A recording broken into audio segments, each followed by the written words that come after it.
Que la paix de Jésus-Christ soit sur vous tous. Alors que Macron tente de faire passer Maduro ou encore Bachar el-Assad pour d'odieux dictateurs qui oppriment leur peuple, il serait intéressant de voir si la démocratie est réellement respectée en France. Est-ce que le peuple français est vraiment libre aujourd'hui sous le règne de Macron Rothschild? Bon, comme vous vous en doutez, pour la plupart d'entre vous, la réponse va être assez négative. La France républicaine des droits de l'homme devient une vraie dictature. Et si vous regardez mes précédentes vidéos, vous vous rendrez compte qu'en réalité elle l'a toujours été. Elle montre juste son vrai visage. La révolte des Gilets jaunes nous le prouve bien. La France est en train de se transformer en un État policier. Le nombre de blessés au visage et tout particulièrement à l'œil, à cause des fameux flashballs, ne cesse d'augmenter. Pour le moment, le bilan fait état de 175 personnes blessées à la tête, 17 éborgnés et 4 mains arrachées depuis le 17 novembre. Sans oublier plus de 5300 gardes à vue. Des policiers indignés de plus en plus nombreux commencent à parler. Ils disent en gros que le gouvernement Macron leur ordonne de nettoyer les rues, comme si les gilets jaunes étaient de la merde quoi. Ce qui donne bien sûr une mauvaise image de la police. Au final, ce sont les policiers qui se prennent dans la face toute la colère du peuple, alors que les vrais responsables sont les dirigeants. Ceux qui sont véritablement dangereux, ce ne sont pas les gilets jaunes, ni les policiers, non. Les vrais criminels sont Macron et les membres de son gouvernement. Et tout particulièrement Castaner et son agent de la Gestapo, Laurent Nunez. Enfin, toutes ces crapules ne sont bien sûr que des marionnettes aux mains de puissants oligarques banquiers au goût d'ananas. Avant de couper un ananas, il faut savoir le choisir. L'ananas est mûr quand vous pouvez tirer une feuille sans effort. Je coupe les deux extrémités.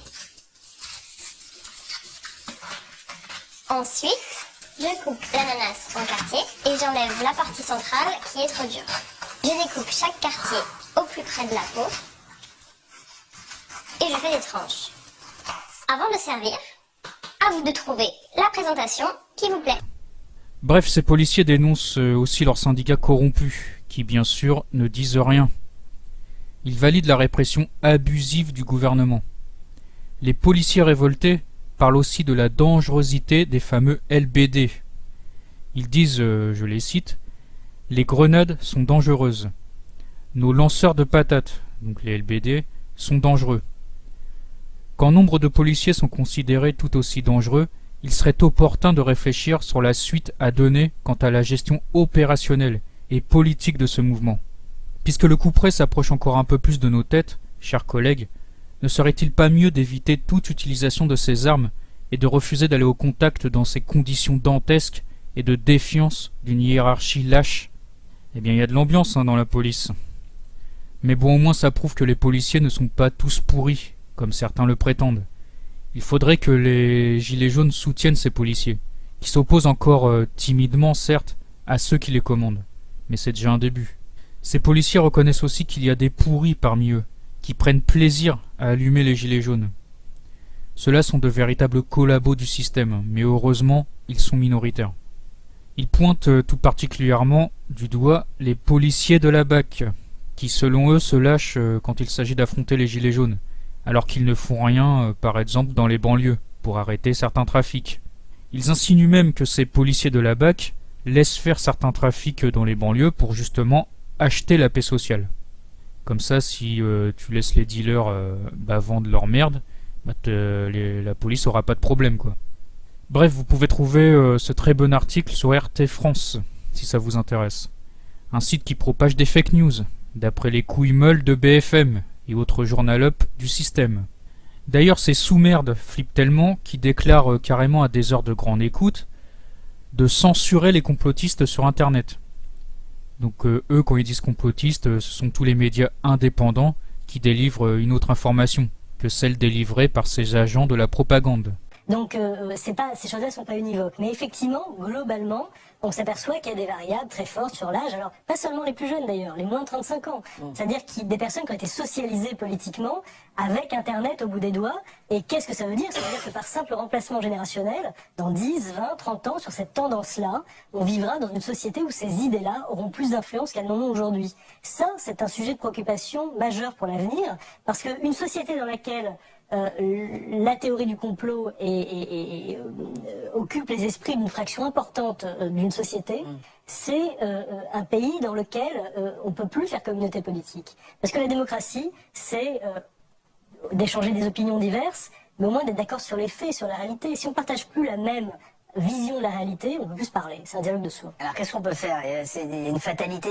Cette génération qui a grandi avec Internet, YouTube, sera forcément une génération complotiste? Non, mais je crois qu'il y a plusieurs choses qu'il faut imaginer. Déjà, il y a des initiatives d'éducation aux médias, d'éveil à l'esprit critique dans de plus en plus d'écoles primaires, de collèges, de lycées. Il faut favoriser l'éducation aux médias. C'est le travail de Jean-Michel Blanquer. Mais ce qui est sûr, c'est qu'il n'y aura pas de solution technique idéale qui va empêcher tout ça. Donc il faut équiper les cerveaux.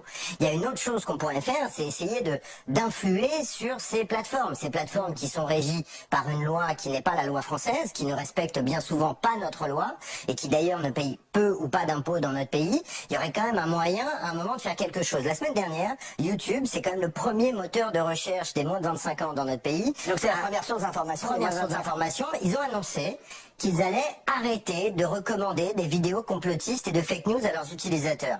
Du coup, on se dit, c'est génial, ils vont arrêter. Mais qu'est-ce que ça veut dire en fait? Ça veut dire que jusqu'à la semaine dernière, ça ne leur posait aucun problème de recommander des vidéos de fake news à leurs utilisateurs et qu'ils vont donc changer tout ça. Alors, ils vont changer tout ça pour la langue anglaise, donc ça ne concernera pas les vidéos en français. Et surtout, finalement, ces vidéos ne seront pas supprimées par YouTube. À aucun moment, elles ne seront plus disponibles sur la plateforme. Elles ne vous seront plus suggérées. Vous savez, c'est disponible, elles sont toujours là. Exactement. Ce qui veut dire que, finalement, l'un des vrais problèmes, c'est aussi l'argent. C'est aussi le nerf de la guerre. Et il faut arrêter de financer tout ça. On en discutait avant de rentrer sur le plateau avec Rudi Reichstadt. Si on prend Amazon ou Netflix, qui sont aujourd'hui des plateformes, on l'a vu, hein, qui prennent le pas sur la télévision TNT en termes d'audience dans notre pays. Et bien sur Amazon et sur Netflix, vous allez trouver tout un tas de documentaires conspirationnistes. Et quand vous allez les regarder, vous allez financer les producteurs de ces contenus-là. Et c'est quand même un énorme problème. Et il y a une vraie responsabilité de la part de ces GAFA sur ces questions. Il s'agit tout simplement d'une atteinte à la liberté d'expression. Car à ce que je sache, on a le droit de penser et dire ce qu'on veut, hein, tant qu'on n'appelle pas à la haine et au meurtre. Ces fiotas demandent carrément à YouTube, qui est devenu la principale source d'information pour beaucoup de gens, de supprimer toutes les vidéos dites complotistes. On a donc une dictature de la pensée qui cherche à s'imposer par la force. Mais d'un autre côté, c'est bon signe, car ils montrent qu'ils ont peur de nous.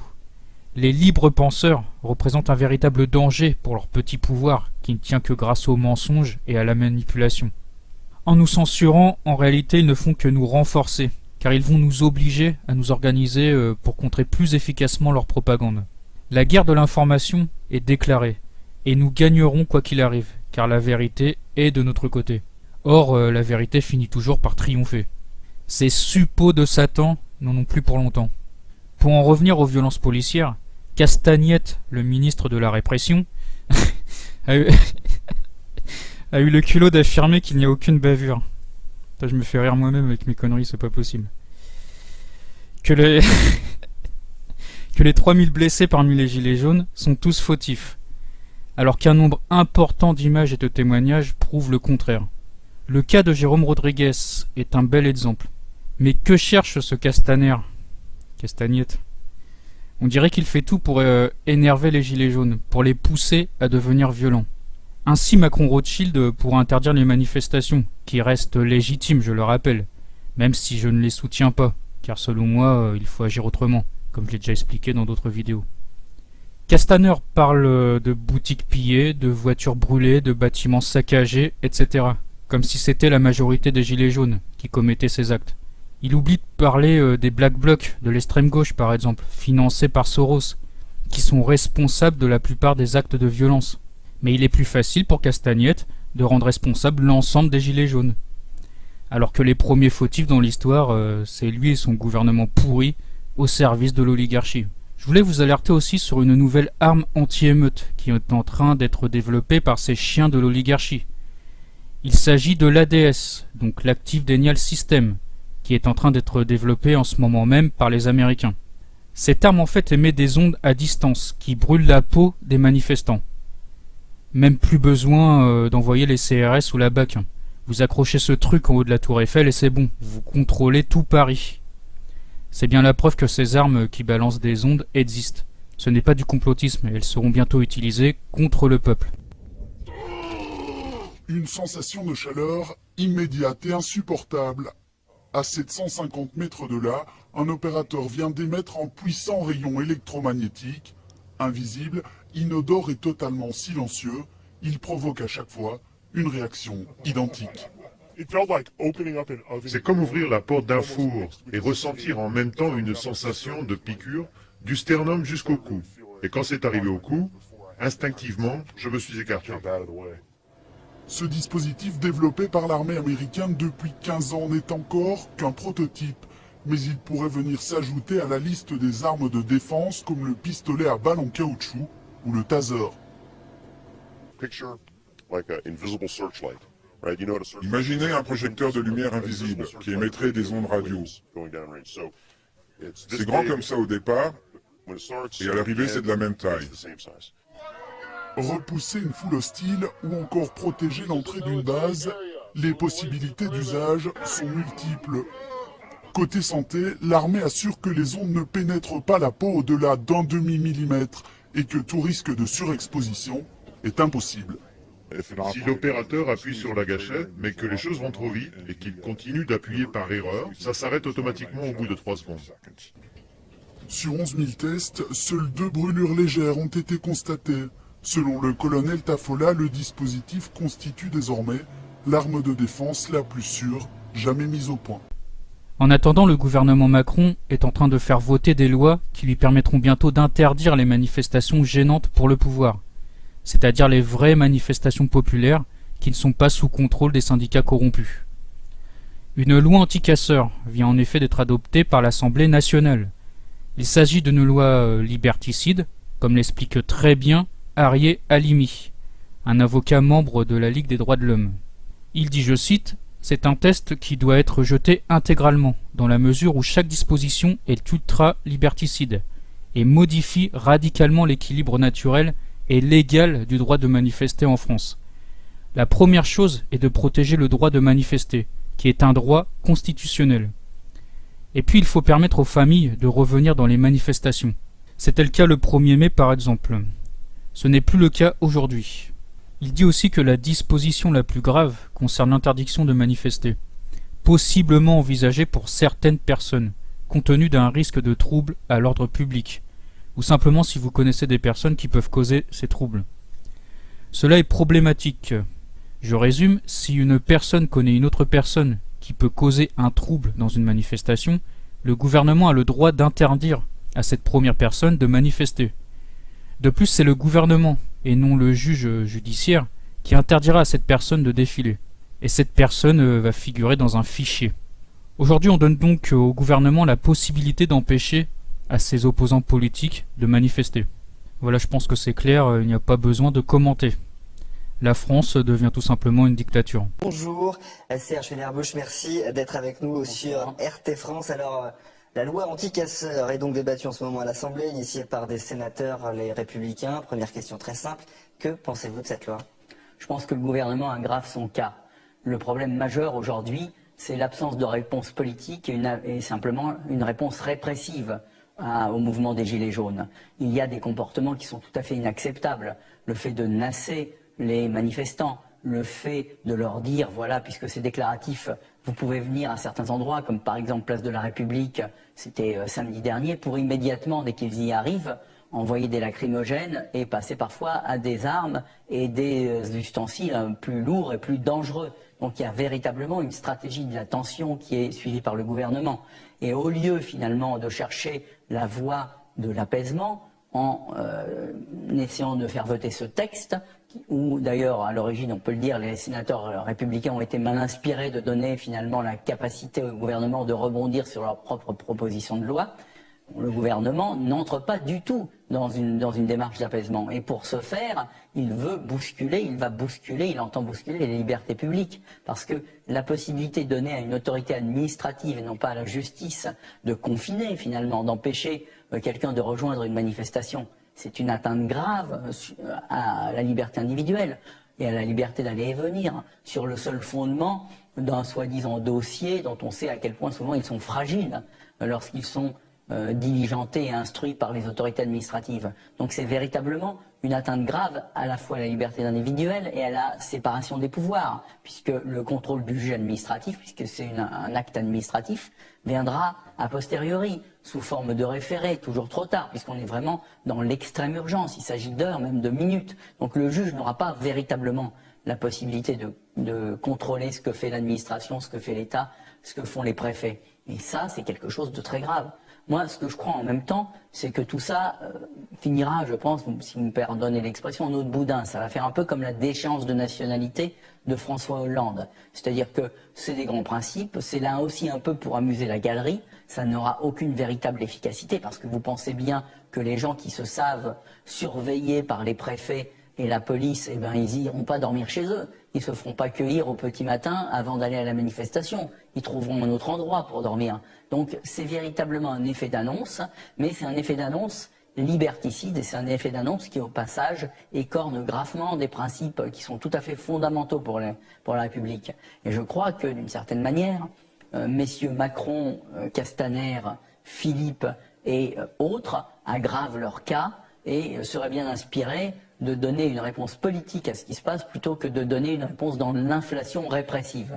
Et vous pensez que cette loi ne dissuadera pas les casseurs de venir à des manifestations? Alors d'abord, il faut quand même raison garder. Les casseurs, c'est un phénomène marginal, c'est un phénomène qui a décru en plus. C'est-à-dire que cette loi est complètement prise à contre-pied.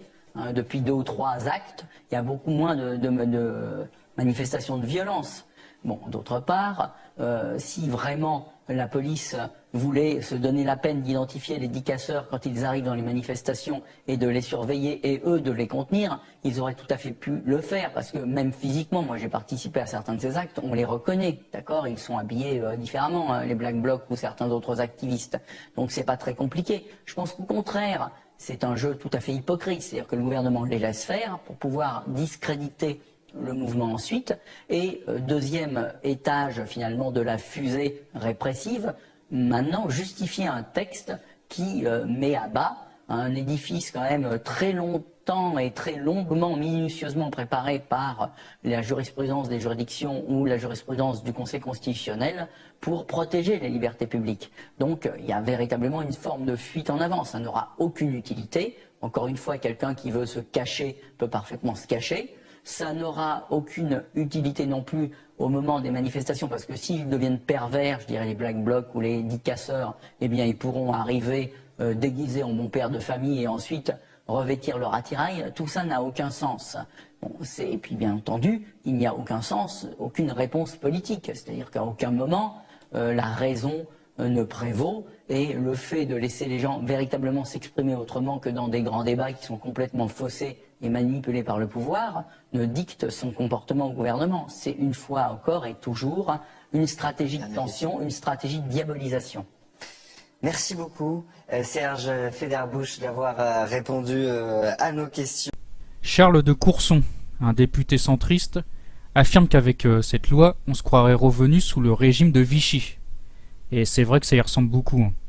On a la soumission à l'Allemagne, avec le traité d'Aix-la-Chapelle, et la mise en place de lois liberticides, comme cette loi anti-casseurs, ou plutôt anti-manifestation. Il y a même eu une abstention record chez les députés d'En Marche. 50 d'entre eux ont refusé de voter la loi. Peut-être que la pression du peuple devient trop forte, et que certains d'entre eux ne supportent tout simplement plus les insultes et les menaces de gens en colère. Ils s'aperçoivent qu'ils sont les idiots utiles d'un pouvoir qui n'hésitera pas à les sacrifier, pour calmer cette révolte populaire. Néanmoins, ces députés d'En Marche restent des lâches, car le vrai courage aurait été de voter contre cette loi liberticide et de démissionner. Une chose est sûre, Macron et son gouvernement sont de plus en plus isolés. Ils ne représentent plus le peuple, et même leur majorité commence à les lâcher.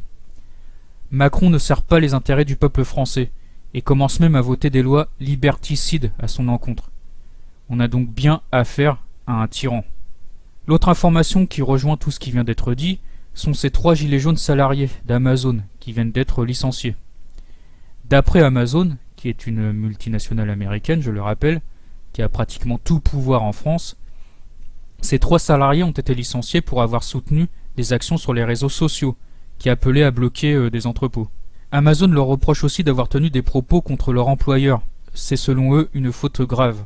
C'est vrai que ces gens sont quand même un peu cons d'avoir envisagé de faire des actions sur leur lieu de travail. Mais on voit bien qu'il y a une volonté commune entre le gouvernement et le grand patronat de réprimer toute révolte populaire. N'oubliez pas que Macron a reçu sa formation politique aux États-Unis, chez les Young Leaders. Il sert donc les intérêts américains, comme la plupart des présidents qui l'ont précédé. Il n'est donc pas étonnant de le voir fermer les yeux sur les actions illégales des multinationales, comme Amazon, qui cherchent à s'emparer des richesses de la France et à réduire son peuple en esclavage. Rappelons aussi que Macron a complètement détruit le code du travail. À présent, les salariés n'ont pratiquement plus aucun moyen de se défendre face aux abus des grands patrons. En gros, les gueux que nous sommes doivent travailler comme des esclaves et fermer leur gueule. Donc l'oligarchie représentée par Macron compte bien empêcher les gens de se révolter, en interdisant toute manifestation et en leur coupant les vivres s'il le faut, donc en leur faisant perdre leur travail. Mais ça ne s'arrête pas là. Une vraie dictature empêche aussi les dissidents politiques de s'exprimer, car leur discours inspire justement les révoltes populaires. Comme je l'ai dit plus tôt, les médias indépendants, de plus en plus nombreux sur Internet, commencent à représenter une véritable menace pour le système. Il est temps maintenant pour lui de faire taire toutes ces voix dissidentes, afin de reprendre le contrôle de l'information, car l'information justement c'est le nerf de la guerre. L'Union européenne, qui est une création des États-Unis pour contrôler les nations européennes, a ordonné à Facebook, Twitter et Google de censurer les contenus dissidents, les fameuses fake news.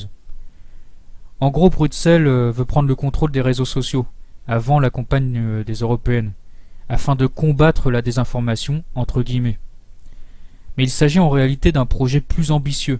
Les technocrates de Bruxelles, qui ne sont rien d'autre que des agents américains, veulent tuer tous les médias dissidents. La lutte contre la soi-disant désinformation sur la campagne européenne n'est qu'une excuse en fait. Google a d'ailleurs pondu il n'y a pas si longtemps un document de 85 pages intitulé « Le bon censeur ». Non, vous ne rêvez pas, hein, ils ont vraiment donné ce titre à leur truc.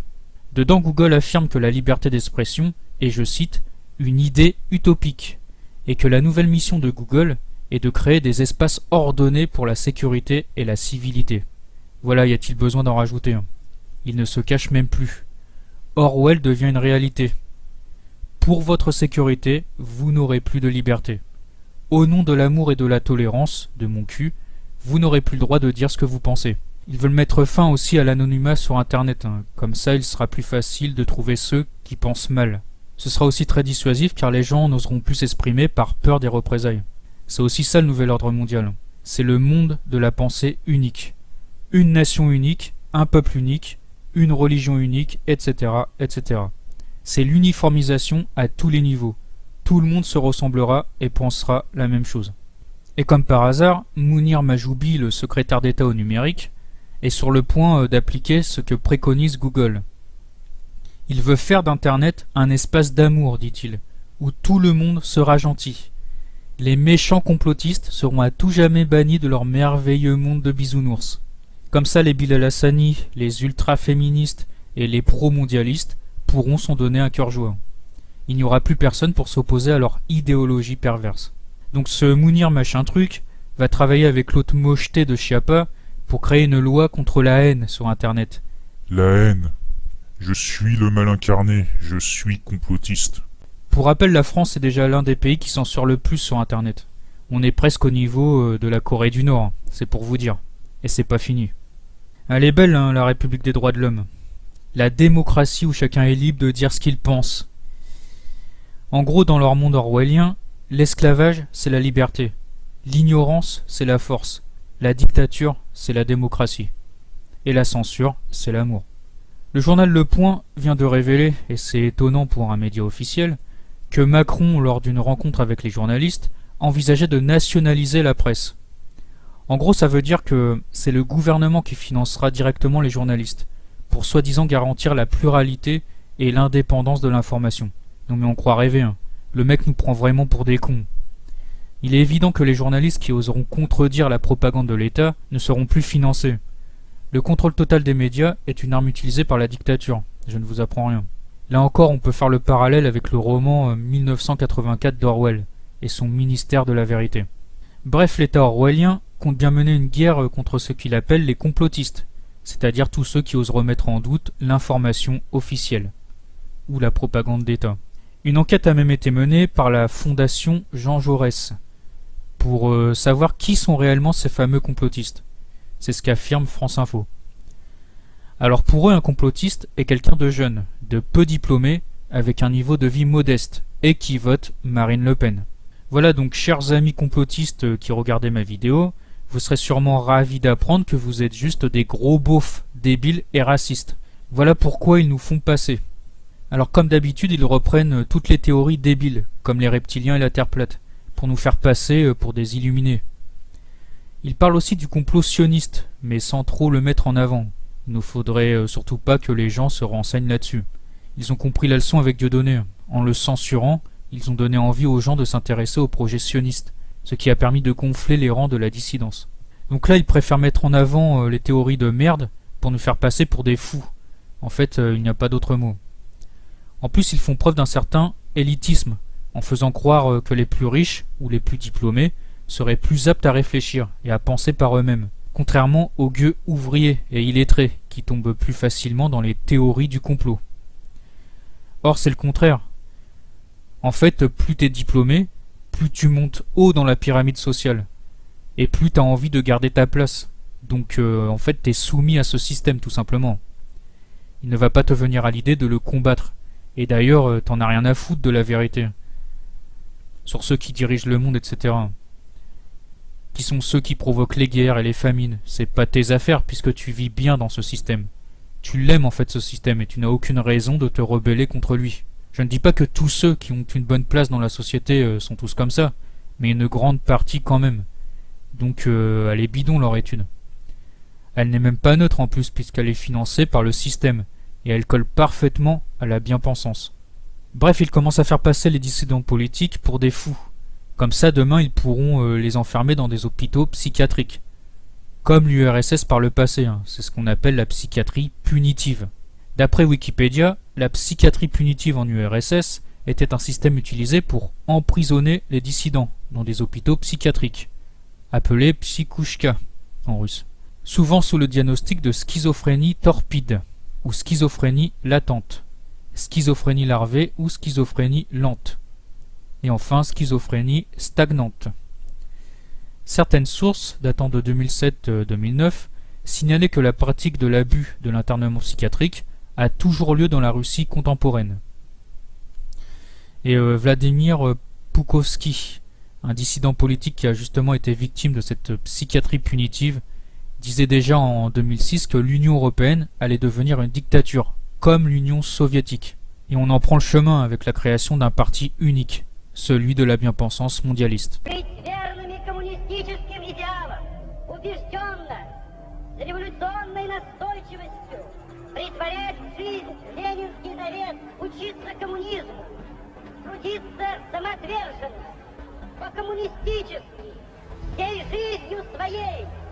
Утверждать на земле дело Ленина, дело партии.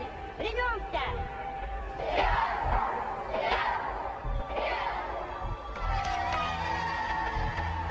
Le régime soviétique exigeait une loyauté absolue. Ceux qui n'étaient pas dans la ligne du parti étaient considérés dissidents et étiquetés comme ennemis de l'État. Rien qu'un mot à la police secrète et ils disparaissaient dans l'un des hôpitaux psychiatriques spécialisés. En dépit des dangers, ces soi-disant dissidents cherchaient à concrétiser leur idée de liberté. Я вел жизнь тайную, конспиративную. Никто не знал, что я это делаю. У меня была маленькая подпольная типография. И я стал делать листовки. Tandis que d'autres se comportaient en citoyens soviétiques loyaux. Я, например, считал, и то верно считал, что я один из лучших советских людей. Когда уже даже меня арестовали и написали особо опасный государственный преступление, я рассмеялся. И при нем, при этом же самом нынешнем генерале, рассмеялся.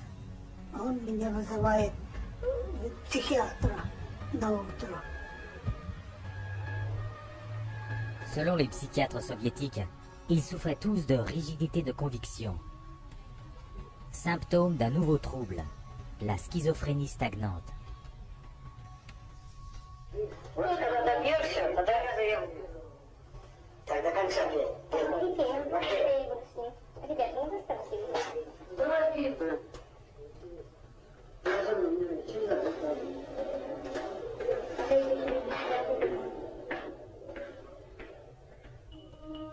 Comme leurs homologues des autres pays, les psychiatres soviétiques prescrivaient des psychotropes pour guérir leurs patients.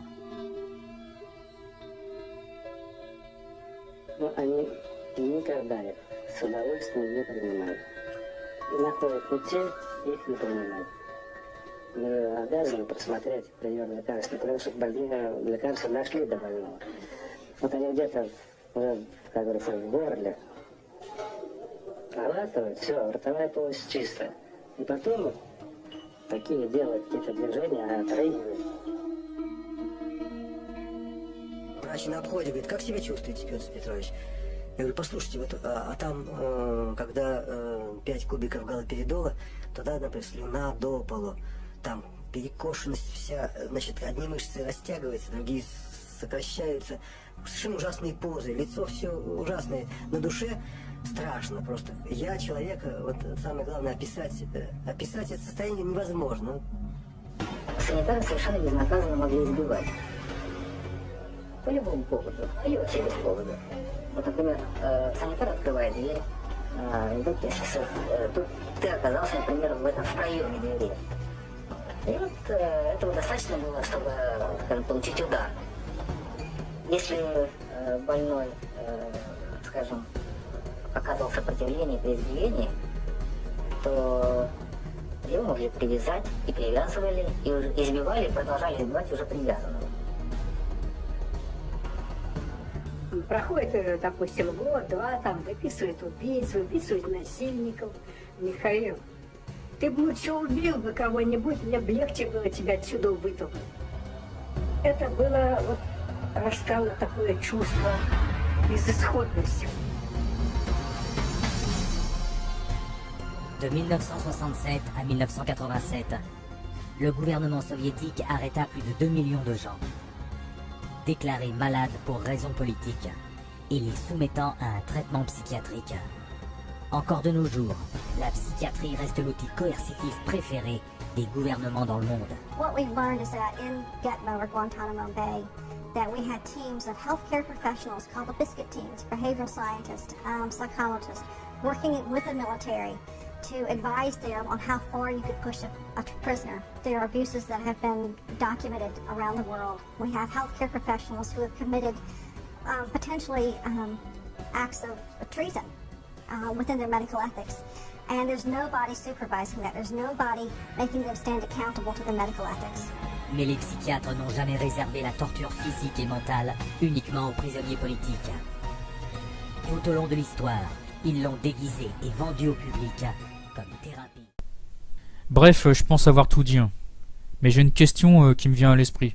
Cette dérive autoritaire n'est-elle pas une fois de plus une manipulation de l'oligarchie pour faire en sorte que la révolte des Gilets jaunes, par exemple, tombe dans la violence la plus extrême, pour interdire les manifestations, et ainsi forcer les Gilets jaunes à se politiser? Marine Le Pen ou encore sa nièce vont-elles récupérer cette colère du peuple? Le but de tout ça est aussi d'instaurer les bases de cette future dictature mondiale, qui se cachera derrière une douce apparence d'utopie, où tous les gens se ressembleront et feront semblant d'être heureux. Donc vous pouvez me dire ce que vous pensez de tout ça dans les commentaires. Comme d'habitude, n'hésitez pas à partager la vidéo autour de vous, et à me donner du pognon sur Tipeee. Ah bah non, merde, j'ai été censuré, excusez-moi. Bah à ce moment-là, je t'ai mes livres, alors il me reste plus que ça. Merci bien, que Dieu vous bénisse.